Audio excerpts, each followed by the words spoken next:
It's a good idea to try to find an objective advisor to navigate risk management. Hello, and welcome to this edition of The State of Soy. I'm Michaela Jordan, reporting from the StoneX office in West Des Moines with Jake Moline, a risk management consultant here at StoneX, and we're talking about managing prices and markets when it comes to soybeans. Jake, let's start at the beginning. How can farmers manage their risk when it comes to pricing? Well, the average farmer has a variety of different tools that they can utilize to manage risk. Some of those are available to them through physical contracts, some through financial brokerage accounts, but really what boils down to the proper tool for the farmer at that given point in time is very situational. I would say the foundation of a risk management plan for any row crop farmer starts with crop insurance.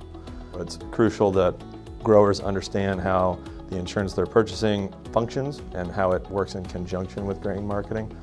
The most critical insurance product that they utilize is revenue protection. And that's something that's going to be having a major change here this upcoming year. The subsidy rate for higher levels of crop insurance for row crop farmers is increasing, so it's becoming a lot more affordable for farmers to purchase higher levels of protection. When it comes to making that decision on the marketing strategy that they want to use, what factors should farmers consider when making that decision?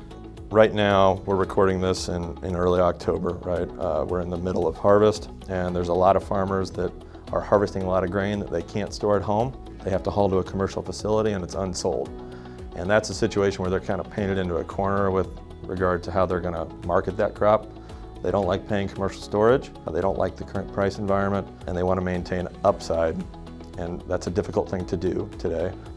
So the old crop situation is more contingent on if it has to be hauled to a commercial facility, what do you do with that? You can sell it and maintain upside with a long option strategy. Would probably be the least risky way to do that. Some people re-own it with futures. But really the most critical thing is farmers need to get a lot more comfortable forward marketing grain so that they're not in the same type of situation next year where they're hauling bushels they can't store at home into a commercial facility and they're unsold. It really kind of boils down to just managing human emotions. It's greed and fear, and those are the two things kind of competing against each other. And objectively, if you're not involved in row crop production, you would think that fear is the stronger emotion, but it's actually greed is oftentimes the stronger emotion for row crop farmers. They can become very, very attached to the bushel that they produced. And it's really difficult to sit there and kind of watch a market go up and down and pull the trigger at some point in time and decide, this is what my profitability is going to look like for the entire year. That's a hard thing to do for anybody. It's a good idea, I think, for most farmers to try to find an objective advisor to kind of help them navigate risk management. There's a lot of different factors to consider, like you mentioned. As a risk management consultant yourself, what advice do you have for farmers who are looking to manage their risk? The first piece of advice would be you need to understand your cost of production. Farmers hear that a lot from people like me, but it is extremely important to kind of know what it costs you to produce said crop so that you know when you're making marketing decisions how much money you're making or losing, because without knowing that, you kind of have a blindfold on, in my opinion. Second piece of advice I'd give to a farmer is they need to have a marketing plan. They need to write that marketing plan down. It's not something that you store up here, in my opinion.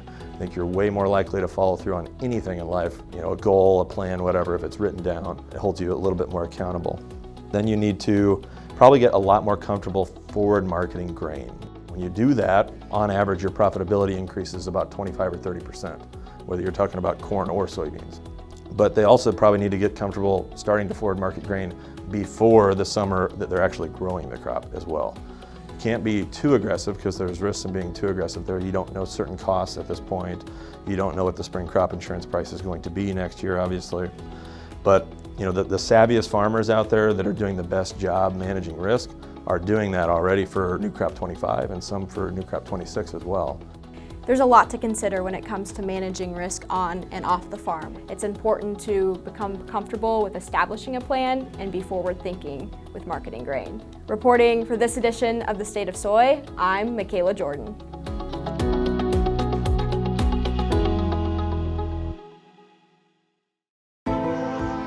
Progress is a human invention.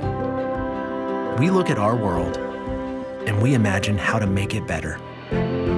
That's the power of human ingenuity. We can redefine what's possible. At Bayer, we're shaping the future of agriculture, like farms where all life grows together.